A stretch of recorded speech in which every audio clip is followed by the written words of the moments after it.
Okay. Yes. Um, Hello. Hi, everybody. I'm so glad you were able to join us tonight. I want a quick review of a few things before we get started here. I'll go ahead and introduce myself and describe what I look like. My name is Amanda Smith. I work as the Deaf Community Specialist for DCSC, and I use she, her pronouns. I have medium light brown hair that is long. I've got a dark gray sweater on, blue eyes. I am using a watch as well. I'll turn it over to Beth to introduce herself.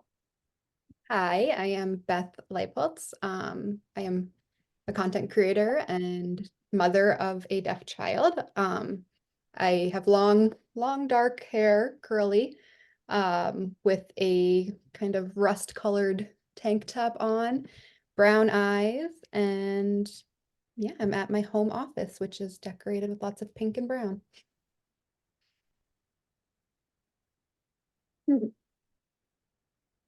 Great. Thank you so much. So during this Zoom, I will ask everyone to turn your videos off, please. I will let people in as we're going, so if you don't mind me. Uh, I would ask everyone to turn your videos off, please, during this call.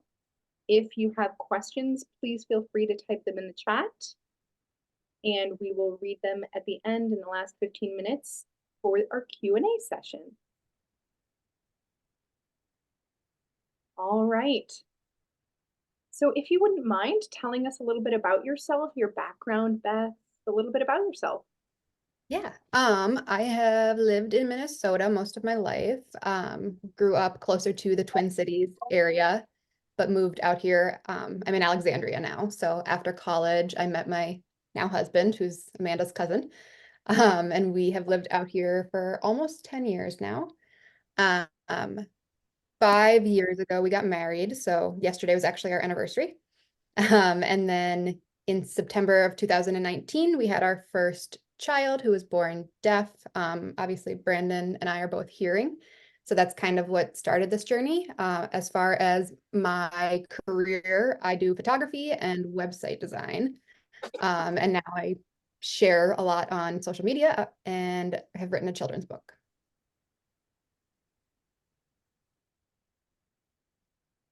Congratulations on your 5-year anniversary. Let me ask you, right before the pandemic, 2020, so before that, what did your routine look like? What was a regular day for you? Yeah, so Cooper was born about 6 months before the pandemic hit. And in that time frame, our routine was kind of all over the place because we were in the midst of obviously his diagnosis and trying to figure all of that out, with our next steps. So we had a lot of appointments, a lot of driving 2 hours to the Twin Cities. But once that settled a little bit and I went back to work, our normal routine was, I would wake up, get Coop kind of out the door to daycare. I would work and then pick him up and bring him home because Brandon was working like 14-hour days at that point. Lots of travel for his job. So I was kind of a single mom during the week is what we say now. Mm.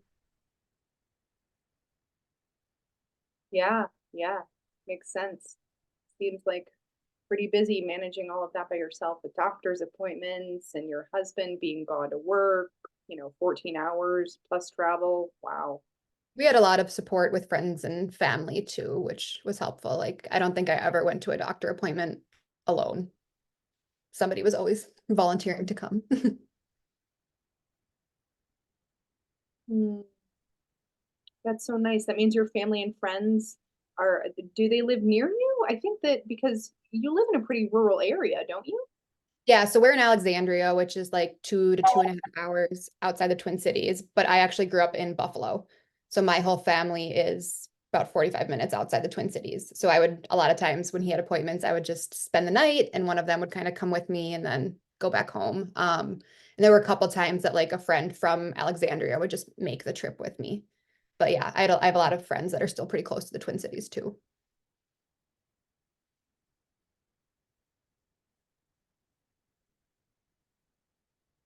Mm, that's so nice.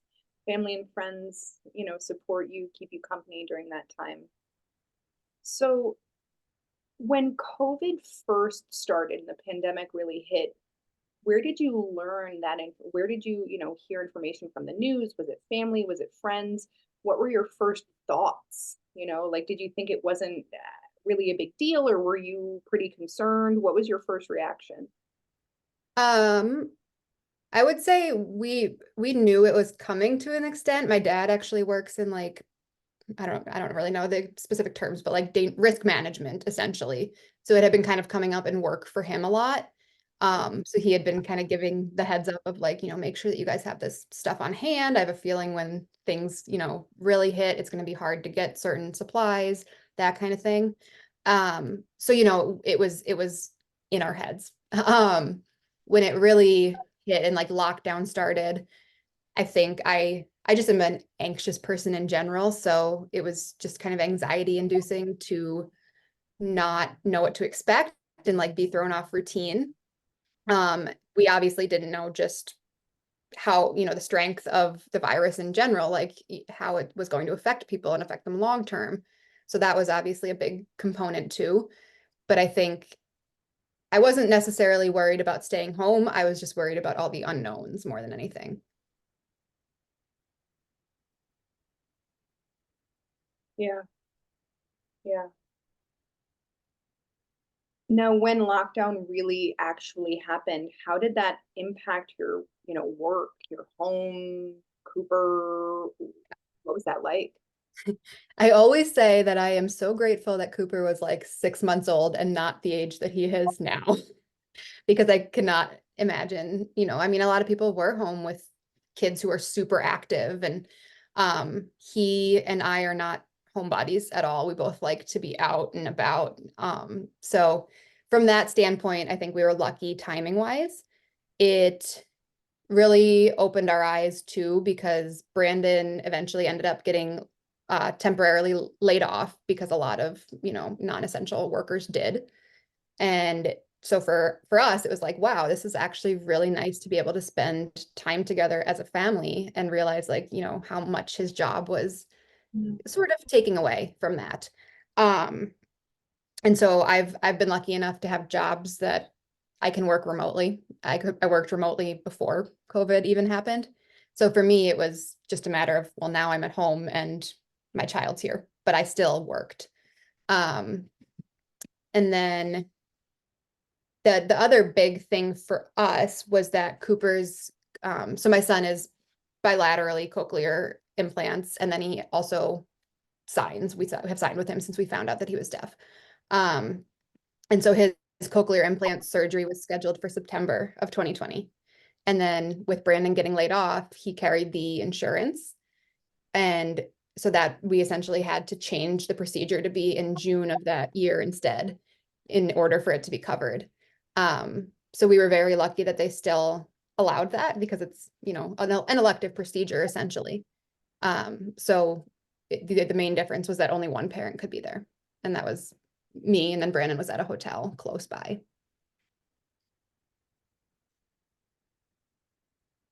Mm. Wow.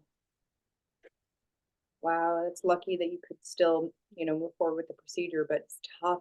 Only one person could stay and somebody else had to be away. I mean, how did you manage Um, I mean, it was an outpatient procedure, so we actually left the same day.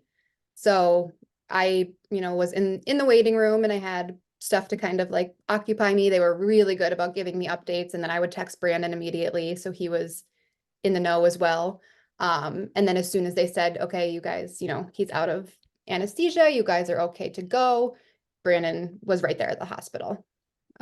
So it was hard, but it was also like we knew it was going to be okay. that? Yeah, I can imagine it'd be really tough to be by yourself, so many unknowns, what's going on. It's really nice that they were able to communicate with you through, the entire procedure. And then you could leave the same day as opposed to staying overnight. And whew, that's, yeah, really fortunate. Was it tough for you as a hearing parent of a deaf child to get the resources and support that you needed during the pandemic? Um, I was thinking about this earlier today. I think the main thing that was different for us was that, so when we were matched with a deaf mentor, we were on the wait list for a little while. And by the time we were matched up, it was, the pandemic was in full swing. So we had to do those meetings via Zoom, which for me, I'm very much like an in-person learner. I have a really hard time with screens. So jumping into that and like that was my first introduction to sign language essentially was via Zoom with somebody I'd never met. And so it was just really overwhelming in that regard. So that definitely played a role. Once everything kind of opened back up, we were able to meet Sharon in person, which was awesome. She would come every few weeks. And so that was really cool to like, you know, see at the end. But I think otherwise, we still did like our early intervention services through our school district. We were lucky that those were still offered. We were able to do them, just making sure that there were like masks involved. Um, but yeah, I think as far as services, we still got them. They just look different.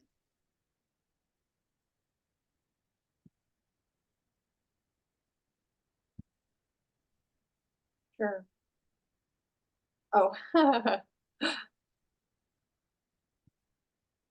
I'm glad that you were able to find the resources that you needed during the pandemic, you know, then everything shut down and there wasn't access to anything, had to put it off, you might have had better access to ASL or being able to teach Cooper. It's nice that you were able to continue that even during the pandemic. Can you, now his audiogram and going to appointments and everything, did that impact? I mean, did the pandemic impact those things? Because everything was sort of shut down.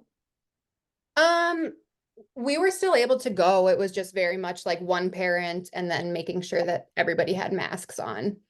So they still, because he was implanted, considered it obviously pretty important for the mapping to continue and everything.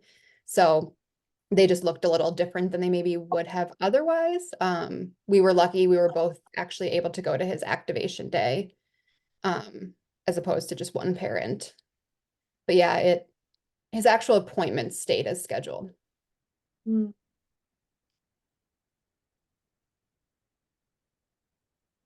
Can you say a little bit more about that, about activation day for those who might not know what it means? Yeah, sorry. So when his cochlear implants were Don't worry or about it. when his cochlear implants were turned on for the first time. So they typically wait like 3 to 6 weeks after surgery, for the swelling to go down and everything.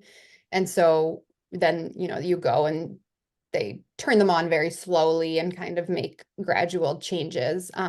So it's not like 0 to 100, like he's suddenly hearing the way that he hears today. But it was obviously something that we both wanted to be there because number one, that's something you want to experience as a parent. And number two, it was like a 3.5 hour appointment or something in like a tiny hot room. And it just like, it was nice to have both of us there. Yeah.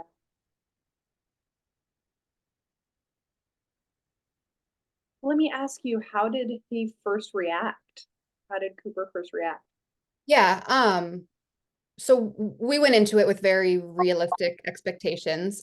We knew that, the videos that you see online of kids hearing for the first time is not how things happen typically. Um, so I would say when he first started kind of noticing that they were on, it was more just a little bit of curiosity. So because he was born like, I mean, profoundly deaf, like his hearing aids, we went through a hearing aid trial and they didn't do anything. He wasn't getting any access to sound. So that was the first thing that he had heard, and he was 10 months old at that point. Once it got, bumped up a little more gradually, he definitely got like scared, and, started crying. And I can imagine that's probably terrifying to hear for the first time after never hearing.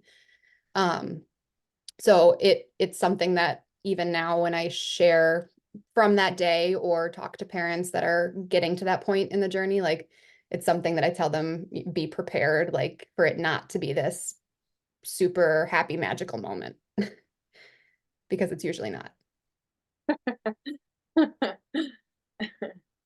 I remember my experience with both of my children. Both my children are deaf and use hearing aids. My son first got his hearing aids, I think he was 1 or so. And when, he actually passed out and went to sleep as soon as he got them. So and then my daughter was about 6 months old. She got her hearing aids and cried, and didn't realize that sound was so loud, especially for them. And once they turned it down, she started giggling. But ever since then, she hasn't used them, for whatever reason. That's their choice. But now it's just started actually, talking to me and saying that they want to use them. So this month we're going to get them both hearing aids, and might be, gosh, 10 years for both of them that they haven't used them. So I'm curious to see what their reaction is. Now you can understand. Hopefully your volume will be a little bit lower, seeing as you can hear how loud you are now. It won't make a difference. Yeah, I know, probably. I can always hope. Oh, so let me ask you, since you had said something about anxiety, I'm wondering, did you develop any coping skills to kind of get through during the pandemic? Yeah, I mean,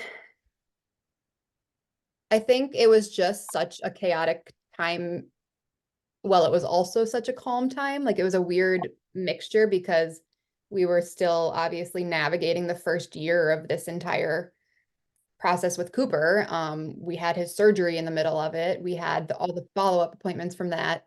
We had the activation and then audiology appointments. So I think in a sense for us, it was still felt busy almost like during the week at points. Um, but most of my anxiety honestly became more around the surgery and like the aftermath of the surgery versus COVID itself, if that makes sense. Um, just like a normal parent probably would, and you're Yeah. also navigating like just being a first time mom and like, are these things normal? Is this something that I need to worry about as a result of like other diagnoses that we're going through?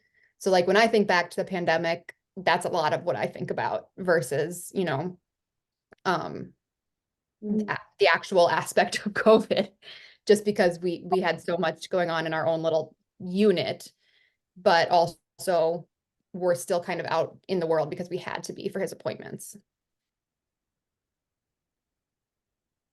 Mm. Sure, makes sense. So it's kind of like a blessing in disguise, right? That it happened at the same time, so you didn't really have Yeah, too much of a problem I there. even say that like when it comes to like postpartum depression and anxiety, because I was super worried about that. I'm just prone to that kind of stuff in general. And I think, having no choice but to jump into learning everything and being faced with his diagnosis, like I think it just kept us so busy that I didn't even have time to like be anxious at that point or like fall into any sort of depression because we just had to deal with things.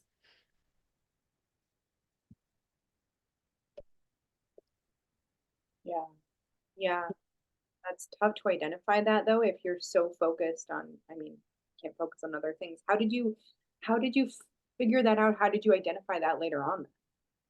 Which aspect? The postpartum that you mentioned. Oh, I mean, it was just something that I was preemptively taking action on anyway. Like I had a feeling that like I've just never been really good at like huge changes. And obviously having a child is a huge change. So I had already talked to my doctor about like I might need to up my Zoloft. I might need to, these kinds of things. And so it was something that we were making sure to like leave the dialogue open around. But then, he was born and it's just having a new baby in general, you have, a lot of friends and family around and just like so those first few weeks were filled with people because it wasn't COVID yet. It was September of 2019. So we were around lots of friends and family and people meeting him. And so that filled the first half of maternity leave up. And then by the time that settled, we already knew that like his hearing and everything was on the radar. So then all of those appointments started. So it was something that like obviously I was still having conversations about, but I also was doing really well.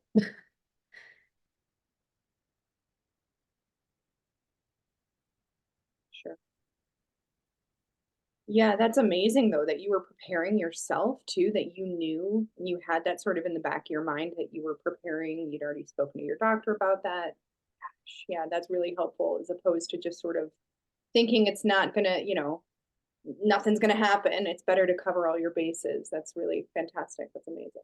Yeah, and that's honestly part of like what scares me about ever having a second is like it might be totally different that time around because, we might have a hearing child, we might not have all those appointments. It is a whole different experience when you already have, a child that needs you. So like a lot of times when people ask, like that's what my anxieties are about doing it again. Or there's the possibility that we could have another deaf child and go through all the appointments and all that kind of stuff, which honestly, it's funny now because I'm like, if we do have another, like, I honestly hope that we have a deaf child because I think it would be great for Cooper to have a sibling just like him. And it's what we know as even, as hearing parents now, like that's our experience being parents. Mm. Yeah. Yeah. I've seen some on your social media actually lately talking about Cooper and how he says, you have a child in your belly and the wind in your pictures. It's so funny. It's just wondering. It's so funny. Yeah, I noticed. Maybe someday. uh,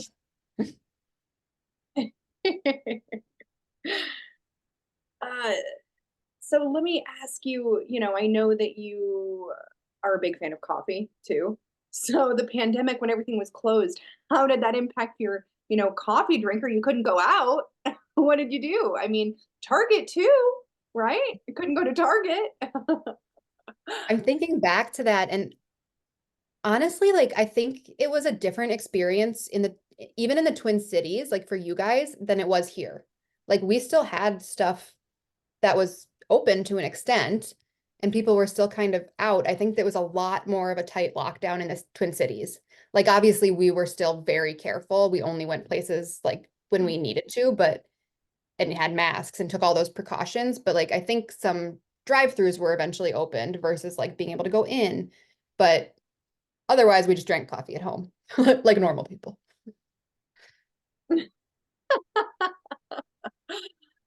Wow, that is a big difference though between Alexandria and the Twin Cities. Yeah. It was closed here. We were really limited fast food. I was working at the post office at that time. I was working back then, so some hours were limited, right? You could only do pickup, and then if you missed it, you were kind of too bad, right? Yeah. And work overnight. So yeah, big difference. It's nice though that you had some things that were still open. Yeah, and I'm like trying to remember and it's sometimes it's like it feels so long ago that it's already kind of blurry in my head. But like I definitely think it was a different experience rurally than it was even, in the metro area. Sure. Yeah. Yeah.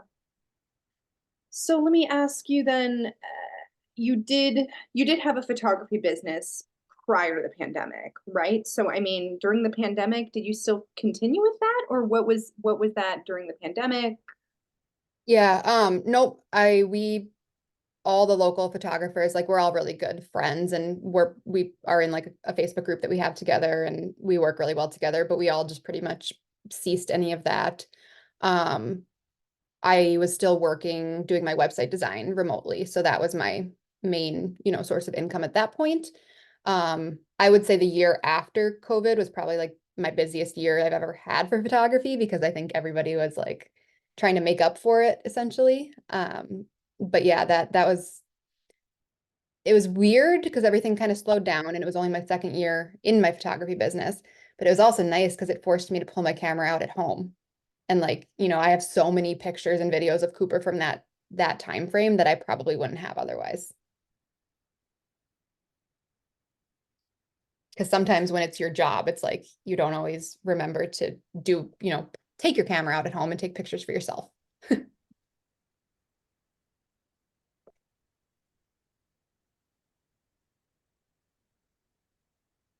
Absolutely.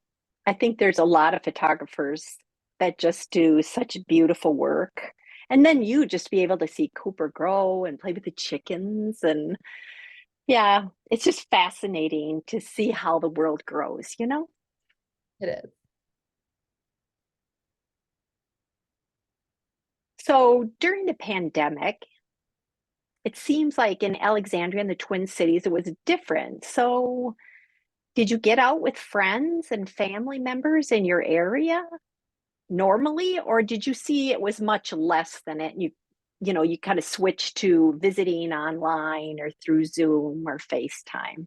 Yeah, it was much less. I think my circle was very limited to like my immediate family and vice versa. So I did still see my family when we could. But other than that, like friend wise, it was a lot of FaceTime calls. I remember that clearly because I had a few friends and my like cousin who had had kids around the time that I had Cooper. And then coming out of the pandemic was just like a shock to me to see how much their kids' language and speech had developed because we had just been in our own little bubble. And like Cooper didn't hear anything until he was 10 months old. And then it took like a very long time for him to start speaking and like hearing at a rate that, like would have been more of a typical development. So I think that was very like jarring for me once things started opening and like we got to go hang out with my, friends who had a child that was 2 months younger than Cooper, but was just talking and talking and talking. Um, Made me feel like, oh, we are on a very different like path, even though this feels normal to us. Um, and obviously we had sign language at that point, and Cooper signed a lot more than he does today. Today he pretty much takes it in receptively and then answers verbally. But that's what I remember clearly about like the aftermath of the pandemic for sure.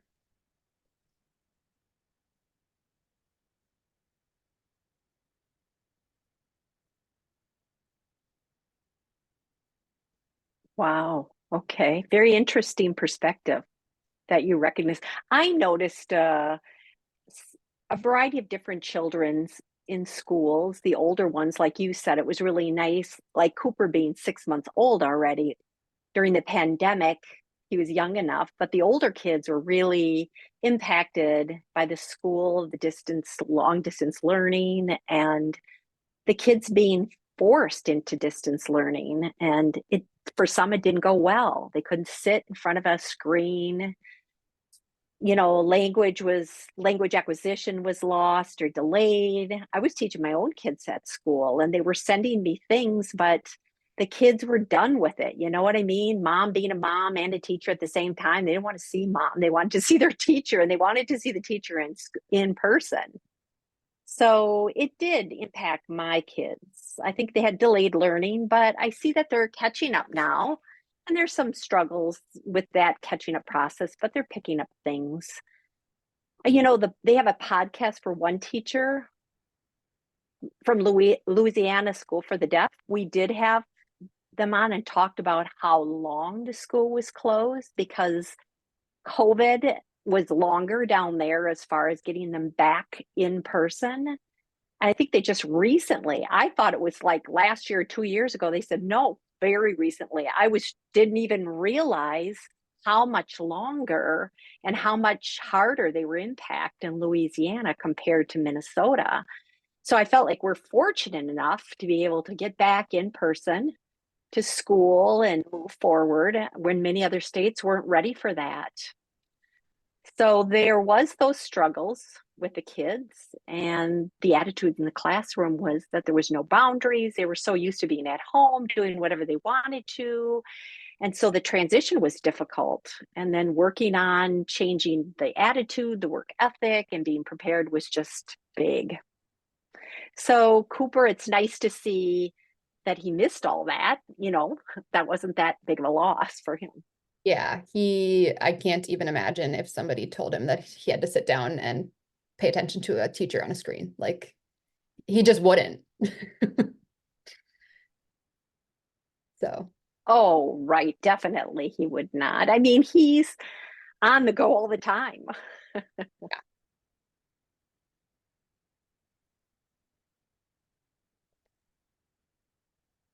During the pandemic, correct me if I'm wrong,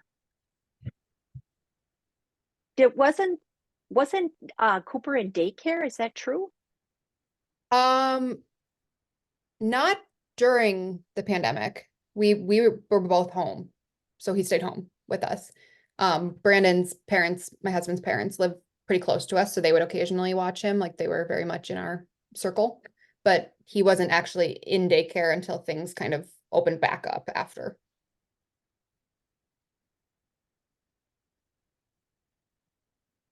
Well, that's nice. That didn't impact that very much either compared Yeah. to others. The daycare's closing and all of that, and continuing to work and having the kids at home at the same time. I mean, even for me, was very difficult. But yeah, and Brandon, like, he can't do his job at home. I mean, he does manual labor. So he was essentially the stay-at-home parent, and I still work during the day.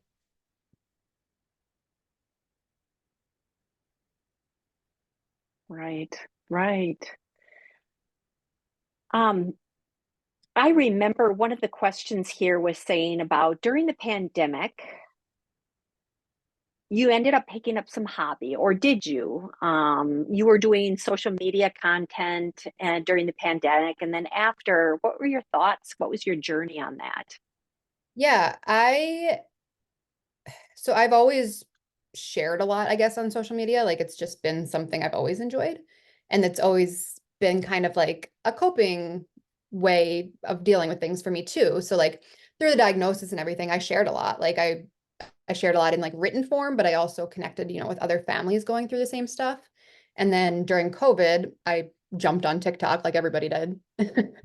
And had no idea what I was doing. I was a little bit late to that game because, I mean, it had already been around for a few years, and started kind of making videos about our experience, being hearing parents and having a deaf child, him having Waardenburg syndrome. That's going to be a hard one to spell, but people don't know what that is. And essentially it's a genetic abnormality that is the cause of his being deaf.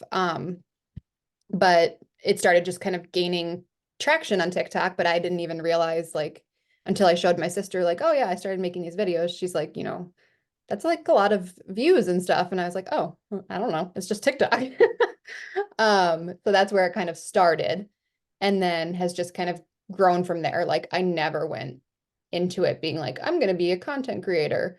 Even today, with like the following that we do have, I have no desire to be a full-time content creator. Like, it just sounds exhausting to me.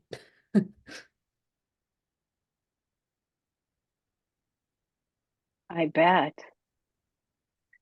I can imagine that. I mean, once I just scratched the surface at this as a blogger, and it's already just exhausting.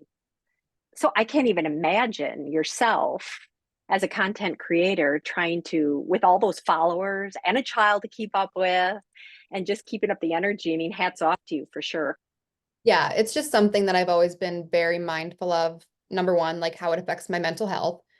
And number two, like, I want to continue enjoying it. So sometimes I'll go a week without posting because I just don't feel like it and I'm busy being present. And other times, I'll make a few videos in a couple days. And then I obviously, have sort of branched into doing like brand partnerships too, but I'm pretty like selective on those, that it needs to be something that, like, organically fits with our life. I turn down stuff that feels very like random or just not a good fit. So even when it's, sort of morphed into a career as well, it's something that I'm still being like mindful of, because I want the audience that has grown to still feel like, they're there for the content and that it's genuine. Sure. Yeah. I agree. I agree with that. You're better off staying with it that way and having the audience that you want and just not going for the numbers. It doesn't make any sense. You know what I mean? Um, Most influencer content creators kind of sometimes lose their way. It just gets too big. Yeah, and that's always And been, I just wanted to add, oh, go ahead. sorry. That's okay. I just wanted to add that I really appreciate that you always emphasize that in your teaching ASL and teaching about cochlear implants and everything, that there's options out there for both. It's not just Cooper and the decisions that were made there. People, I think, miss that part if they don't really follow you from the beginning and they have no idea. Because some people have followed you and they've known you for a while, and I've known you for a while, and signing or snow signing and so forth, and all of that. But I wish sometimes people would do their homework first before they actually assume. You know what I mean? Yeah, I obviously used to share a lot more of like signing videos too, but there's kind of like, it's twofold. Number one, like that's just not Cooper's communication preference. And we've always said like we would follow his lead. I've literally tried to implement like, okay, an hour a day is going to be only sign, and he gets frustrated and he wants his implants. And so it frustrates me in a sense because like I want him to be tied into, his deaf culture and language. And I guess all that we can really do is keep that door open. But there's also the fact that like I obviously am hearing, I am not deaf. I don't want to be putting a ton of sign language out there that I might be doing incorrectly. I don't want people to think that it's something to like learn from. So I'm always very mindful too when people ask, like, here are good resources, but obviously the best way is to learn from somebody who's deaf. Myself, like I work with a tutor every week. She's hearing, but she was raised by deaf parents, so ASL is her first language. So like for me, I have found that that's a good combination because I feel a little more comfortable like being able to ask questions as needed. And because when I'm signing with Cooper, it's obviously not going to be correct as far as like ASL grammar because I'm also speaking and my brain just cannot do both of those. And so for somebody else to be like, it's okay, like people still understand you has been really helpful for me. And yeah, to your point though, there are people who see a video and maybe there's something about cochlear implants in it and they just lay into me. I mean, I've had people tell me it's child abuse and just and that's very few people, but they obviously have not been there the whole time. They don't know how much effort we've put into exposing him to ASL. So there's always more to the story, I think, than you're initially seeing.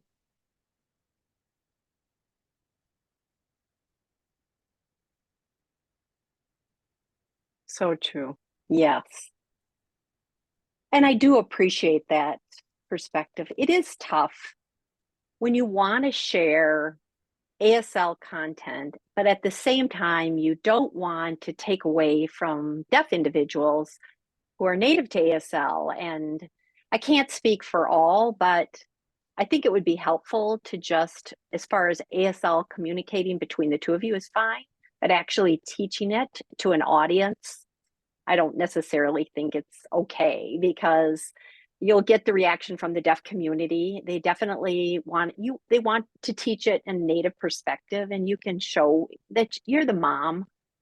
They have that mom of the day, I think, in ASL. I think you use that, and that's fine.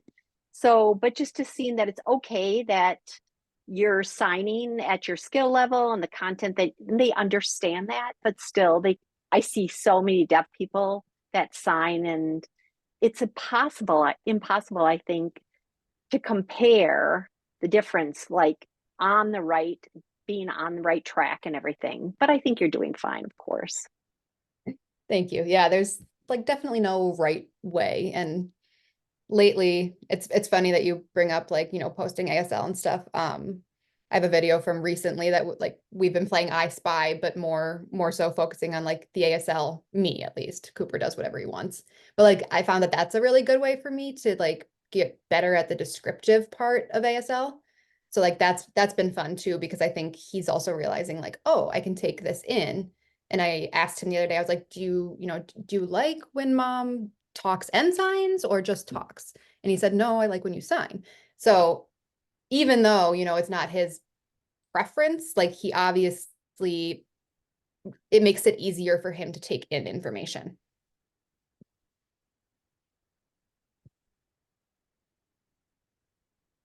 Well, that's amazing that he prefers that way. My communication's limited though. I mean, I Maybe can, one day he'll pick up signs and go with it. I yeah. mean, well, from what I remember when I saw you, I think, and I can't remember what it was, but when I saw or met you, I knew you knew just a few signs and that's it. And then I visited you at your place and you were, it was amazing how much sign you had gained from then since then. And you're able to understand so much better as well. So I think that was probably right after the pandemic, correct? I think it was 2 summers ago. Yeah. Mhm. So you've learned a lot from your Zoom meetings. You picked up a lot. I can see when I was in person how amazing it was. Yeah, I took so we worked with the deaf mentor for a few years, and then that program kind of, it's only meant to be a few years. And then I've done online courses. I took ASL 1 through a community college in Brainerd. But I have found like the most helpful way is just talking, like using it with Cooper and then working with the tutor that I work with, because it's so hard. Even taking ASL 1 was online, and it's so hard for me, who doesn't even like to learn in my first language online, to try and pick up a second language. So I noticed even there was one day where I went and I spent the day at the campus and went to the in-person class, and it was just so cool because I felt so much more comfortable even at the end of like a 2-hour class signing than I ever did online. So that like immersion, really made a difference, but it's 2 hours away. So it's like I couldn't go there every day of the week. Yeah, I get it. That's tough. So I'm not sure if you've never mentioned it, but Cooper School, is there a plan to teach ASL or something? Are you going to? So right now he's in preschool 3 days a week in a mainstream classroom. We are very, very lucky to have the deaf and hard of hearing teacher that we have. She is a huge advocate and like a force. So we actually have a Foundations for Literacy class here, which is a curriculum specifically for kids with any degree of hearing loss. So he and I think there's 5 other kids in that class. They all have, some of them have hearing aids, some of them have a Baha, other ones have 1 implant. So it's a spectrum, but that curriculum is specifically designed for them. And she uses sign the whole time that she is teaching. She also, talks, but that's been really good because it's kept that door open for him. And then he'll have that same exact thing next year. And then the year after that, he'll be in kindergarten. And so the hope is at that point to have a full-time interpreter. They have a full-time interpreter right now at that school.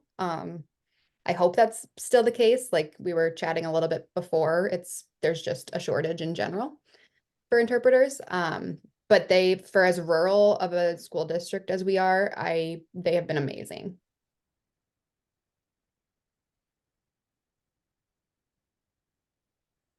That's great. My wishes for you is that he'll be able to continue in kindergarten.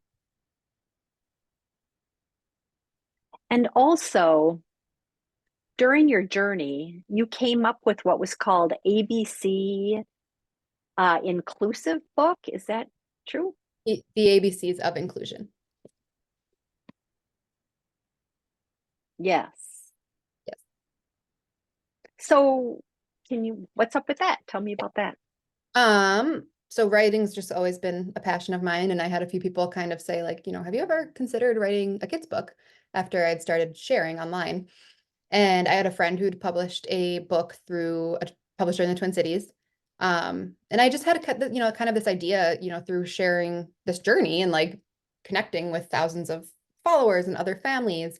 I was like, it'd be really cool to write a kids book where each letter of the alphabet correlates with the name of like a real child, but they all have a different diagnosis that's explained in kid-friendly terms. So like C is for Cooper, and then it talks about being deaf and sign language and introduces, kids to these complex topics, but at like an easy to understand level. And then, they can go in some cases find those kids on TikTok or Instagram, those families, and like see their real lives. And so that's kind of how the idea was born. And I was, lucky enough to be able to connect with enough families to be able to find a child for every letter. They all have a different diagnosis. I mean, it talks about anxiety, it talks about diabetes, it talks about cerebral palsy. Like it's a very wide spectrum. And it's been out for March was a year. And I think it's sold over 12,000 copies, which is crazy. I just signed with a literary agent like 2 weeks ago. So that's really exciting and hopefully means that, we can Wow, continue. congratulations. I know, yeah. Hopefully continue printing copies and getting them to even more places. Because it's a hard thing when you publish independently to figure out where to draw the line with printing because it's an investment over and over. Like it's not a cheap hobby. No, I'm No, sure. Um, did you order a second batch, I think, because I think the first one sold out, didn't it? I think I'm on my third or fourth. Wow. Yeah. That's huge. Regardless, that's huge. Yeah, it's done like better than I ever anticipated. I mean, it got to the point where it was like almost too overwhelming. Like I did a Kickstarter at the end of the publishing process to essentially, people could pre-order a book, but that it raised funds that then went to printing all the books. And I think even at that point, like 2,000 pre-orders was just crazy because you have to pack and send all of those like in a Kickstarter. So that was when I was like, oh wow, like maybe this maybe this is going to be even bigger than I planned.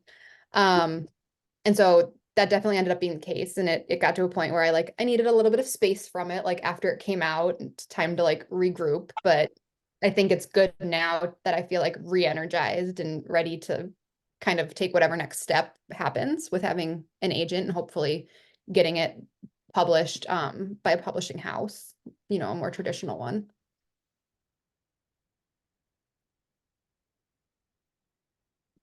Wow. Do you plan on writing any more books or just the I was one? waiting for that question. Uh, bef- Before I would have said like not this same exact way that I wrote this one. But I think now that like I have an agent and hopefully would have publishers interested in more, I think it's a possibility because it just takes a lot of that stress off. Like there's a person, that specializes in all of that process. It's less specifically on me. I get to do the fun part of like the writing and the marketing, which I really enjoy, versus like dealing with all the like financial aspect and like trying to understand the different ways of publishing that stuff. Sure. Yeah, that makes sense. That makes sense. I can I kind of imagine want to, oh, sorry. oh, I kind less. of want to write a book about a little boy and his deaf chicken because my son loves chickens. Oh my gosh, I'm not surprised. I am not surprised. You would sell 1 million copies, I'm sure. Oh, so I better let us turn it over to our guest and see if, they have any questions. You can go ahead and type in the chat. We've got probably about 10 minutes left. So if anybody has any questions, please feel free to type them in the chat. And I will take a look. I don't see anything yet. Um, so I'll go ahead and ask. What outcome or silver lining would you do you think came out of the pandemic?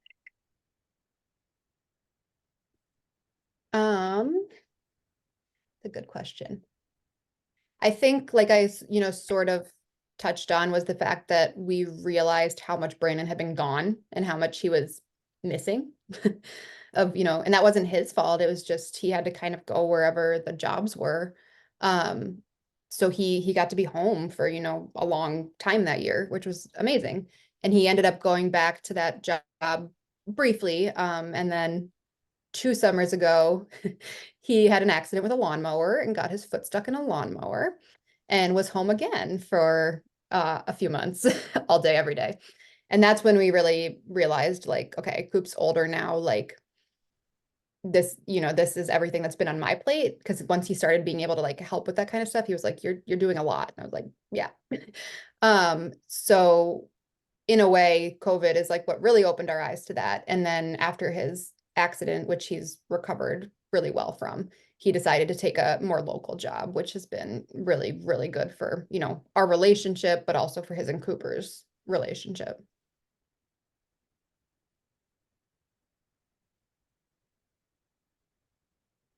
Yeah, speaking of Brandon, I've got to say, right, because a lot of you might not know, but Brandon is my cousin.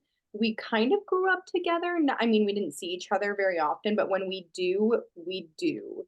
And he never signed, never, until I visited both of you. And I didn't expect him to sign then. I expected you to be the one who was signing until I saw him sign. I was like, oh my gosh, he has actually, pulled up his sleeves and done the work, and he's done it well. I was so impressed. And I went home and told my mom, I said, do you know that Brandon is signing? And she said, yeah, he was quiet when you were growing up. He was always just sort of, minded his own business. But now really has changed. He's a father, he's signing. My mom said, no, really? And I had to convince her, right? Because she couldn't even imagine it. So it was, yeah, fascinating. Fascinating. Yeah, he definitely, like, I definitely am the one who's really, dives in and like learns a lot of the vocab and the grammar and that kind of stuff. But like he has picked up enough to, be able to communicate, obviously, when Cooper doesn't have his cochlear implants on. One thing that like I'm always mindful of with him is I'm like, it can't always just be the like, don't do that or the no or that stuff. So I like am working on trying to have Brandon build up some of the more like positive reinforcement too with signing. Because a lot of times, like when Cooper's implants are off and he's doing something he shouldn't be doing, that's when you get frustrated and like need to get through to him.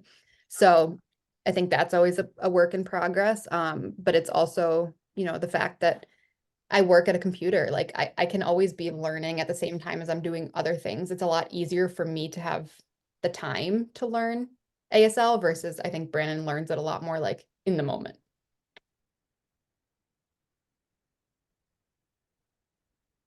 Sure. Yeah, I think that makes sense. Brandon is more of a visual learner. And so when something comes up, then, learn it as opposed to learning online like you could, like you said, people have different ways of learning. Yeah. Oh, let me take a look here. All right, well, I guess I've asked all of my questions, so we've got 5 minutes remaining. If you have anything that you want to add or anything that you think that we should know, please feel free. Trying to think what else. I think like I remember early on in this whole journey, like a different parent of, hearing parent of a deaf child said like one day you'll look back and you wouldn't change any of it, even if you could. And at that point I was like so overwhelmed that I was like, no, I would change it. Like, it's a lot when it's not your normal. But I think very quickly I realized like there's so much beauty in like deaf culture and sign language, and it like makes me teary-eyed to think about because we could have just missed out on all of that. Like we could have just gone the speaking route and I still wouldn't know any of what I know, because I didn't have that knowledge beforehand. I mean, Amanda, I think you literally were one of the first people to know after Brandon and I got his like official diagnosis. Like I literally texted you walking out of the hospital. Because one of my first thoughts was like, oh my gosh, like what if we go the cochlear implant route and like Brandon has deaf family members and they don't support that, and like it was just a lot to take in. But you know, you did play like a really big role in my wanting to learn, you know, that bilingual approach that we've taken. So I hope you know that, and I can like confidently say I would not change anything. Like so much of who Cooper is his being deaf, and like I often envy his ability to just shut off the world because I can't do that, and I wish I could sometimes. But yeah, I wouldn't change anything.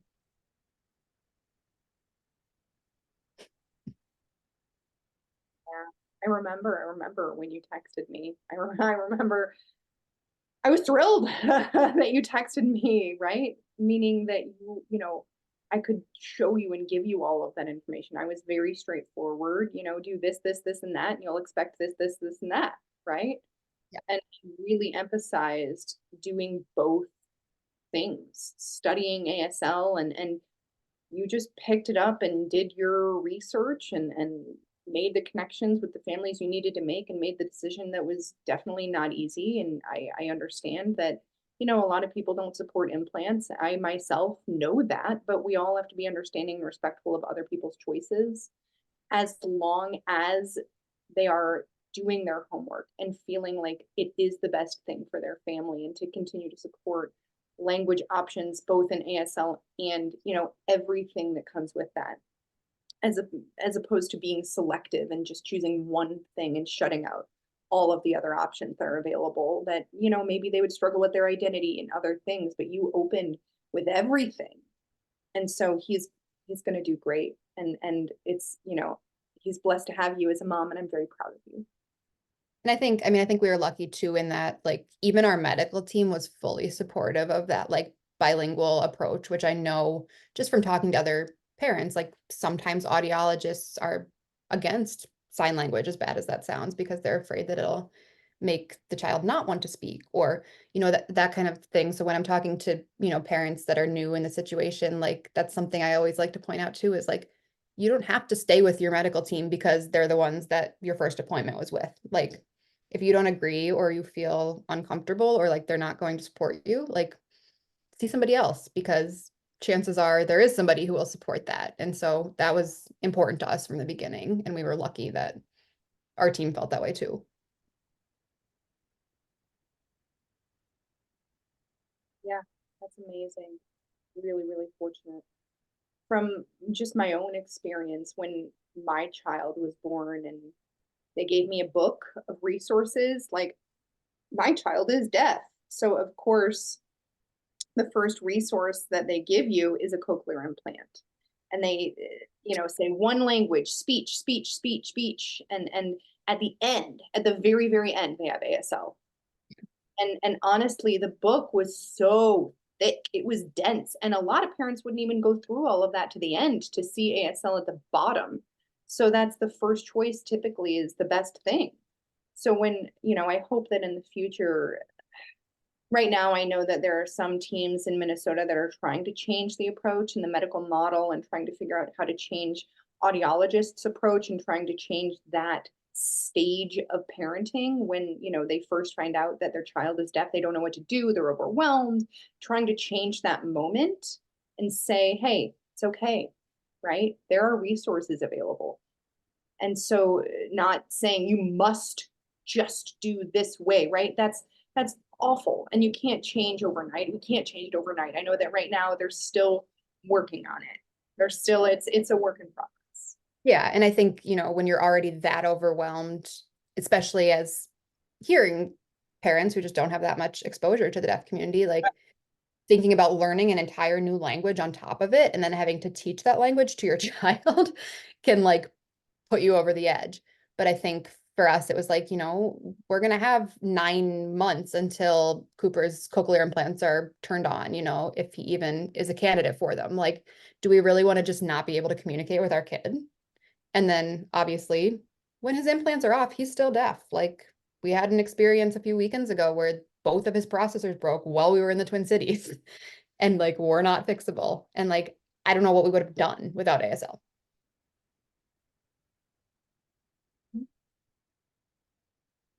Right, right. I remember that video.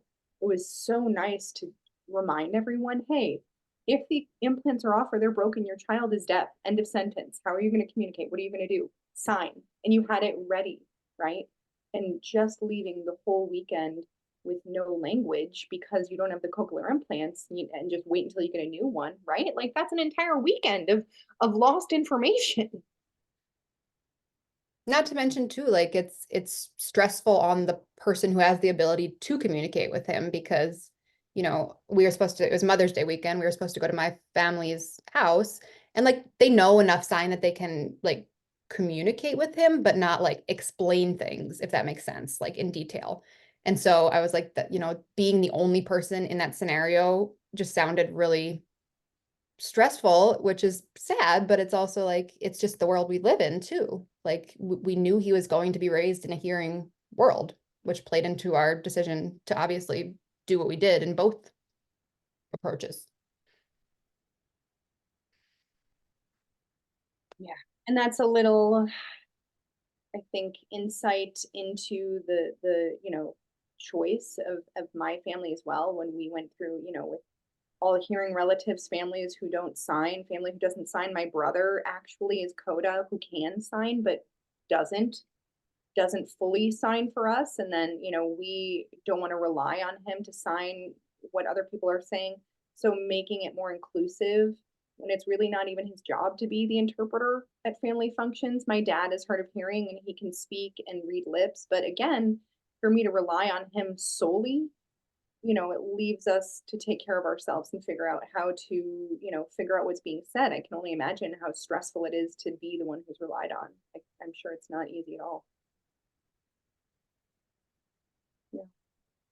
But I mean, that's, you know, the beauty of social media too, is that we get to share those experiences. And like, I got to see those experiences in other families when we were in the beginning of this process. And that also played a factor, obviously, in like the route that we went.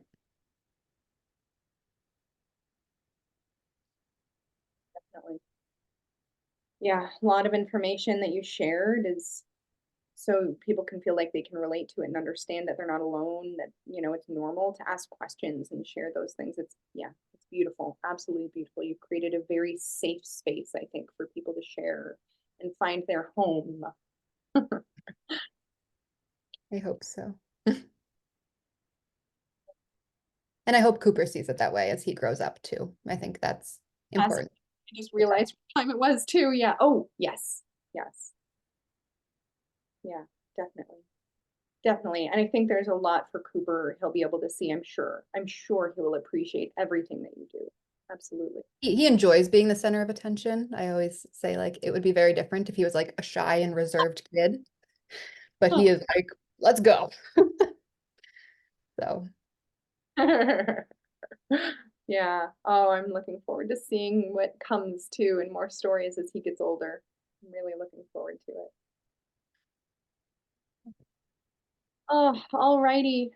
So I do see that we had 3 people who said, thank you so much for sharing and, appreciate your open-mindedness and your support of Cooper, that he will be very successful because you're a rock star hearing mom. thanks. So I'm glad thank you so much. tuned in. Thank you for your time. Thank you for joining us. Thank you to the audience who joined us here, and thank you to the interpreters today as well. Thank you so much. We appreciate you. Hope that everyone has a wonderful evening. If there's any other questions or you want to connect, you can find you on social media. I know. I'm sure you'd be happy to connect with anyone who looks for you. For sure. All right. Thank you so much, everybody. Have a good night. Bye-bye.